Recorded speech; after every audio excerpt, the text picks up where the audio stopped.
Alors, corrigeons le 95, page 316. Donc là, vous avez un plan P, une droite D, et on vous demande l'intersection du plan P et de la droite D.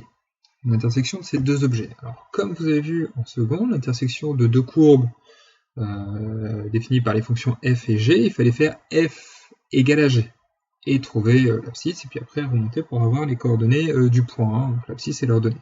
À chaque fois, il faut faire l'égalité. Et donc, dans l'énoncé, vous avez le plan P qui a pour abscisse, ordonnée et cote, eh bien, moins 3 plus 2t plus t', moins 1 plus t moins t', et 2 moins 3t plus t'.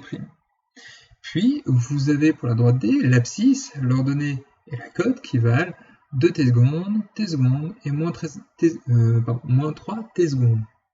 Donc, si j'ai un... Alors déjà, l'intersection d'un point et d'une droite et d'un plan, je vais trop vite, c'est un point.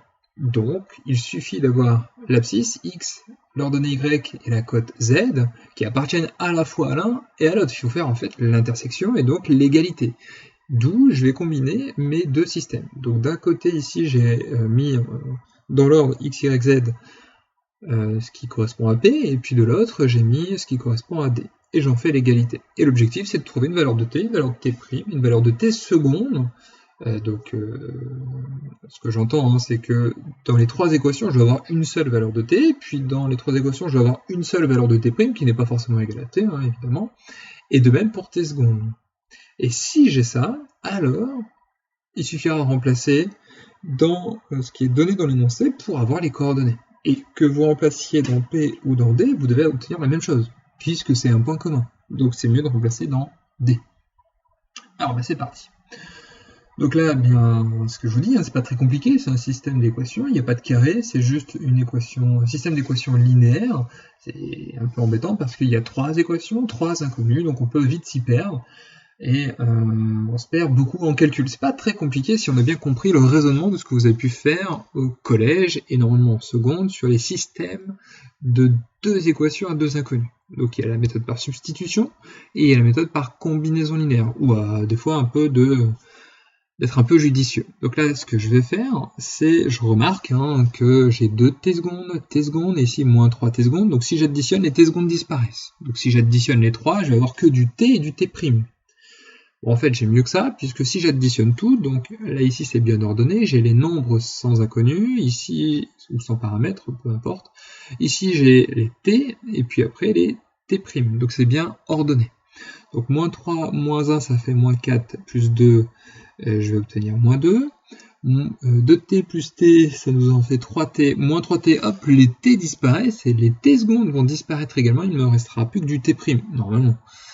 T' moins t', ça disparaît, plus t'. D'où moins 2 plus t' égale à 0. Les deux autres sont du recopiage. Quoi qu'il arrive, à un moment de trois équations, je vais garder trois équations, sauf cas exceptionnel, comme on le verra dans le 96 à un moment donné. Donc du coup ici je peux exprimer t', donc j'ai t' égale à 2, donc je remplace dans ces deux équations là t' par 2 et je simplifie, donc moins 3 plus 2 ça me fait moins 1, le reste est recopié, moins 1 moins 2 ça me fait moins 3, le reste est recopié. Donc voilà, j'ai déjà t', ce qui est pas mal. Donc je poursuis, je suis obligé de poursuivre, soit pour obtenir un truc qui ne va pas, soit pour obtenir la valeur de t et de t secondes, et je suis obligé d'aller jusqu'au bout pour savoir si vraiment il n'y a pas de problème, puisque là je ne sais pas s'il y a effectivement ou non une intersection, donc je suis obligé d'aller plus loin, et pas d'obtenir n'importe quoi. Et donc si je vais un peu plus loin, je remarque que si je multiplie ici par 2, je vais avoir 2t et 2t secondes, donc c'est bien si je soustrais. Donc j'ai moins 6, lorsque j'aurais multiplié par 2, j'ai moins 6 soustrait par moins 1, donc moins 6 moins 1, moins 6 plus 1, moins 5. 2 fois t, 2t, moins 2t, hop, ça disparaît, égale à 2t secondes, moins 2t secondes, hop, ça disparaît, c'est-à-dire moins 5 égale à 0. Bon, déjà là, c'est terminé. J'ai pas besoin d'aller plus loin. J'ai une équation qui n'est pas possible, c'est une équation impossible, donc mon système n'est pas compatible, donc je n'ai pas de solution. Ce qui signifie, en fait, ce qui se traduit en termes géométriques, que la droite D n'intersecte pas le plan P. Il n'y a pas d'intersection. Et donc, il suffit de revenir un petit peu en arrière sur les différentes positions relatives d'objets, en particulier d'une droite et d'un plan, eh bien ça signifie que la droite est parallèle au plan. Alors, on fait attention, parce que parallèle, c'était pas assez précis. Il y avait strictement parallèle ou que la droite est totalement incluse dans le plan, qui correspond aussi à des parallèles. Mais ici, si elle était incluse, on n'aurait pas eu ce problème-là de moins 5 égale à 0. On aurait eu des solutions, mais en fait, on en aurait eu une infinité, puisque tous les points de la droite appartiennent au plan. Du coup, ici, je ne l'ai pas écrit, mais on aurait pu écrire que c'est strictement parallèle au plan. Donc il n'y a pas d'intersection, d'où les calculs. Et on poursuit.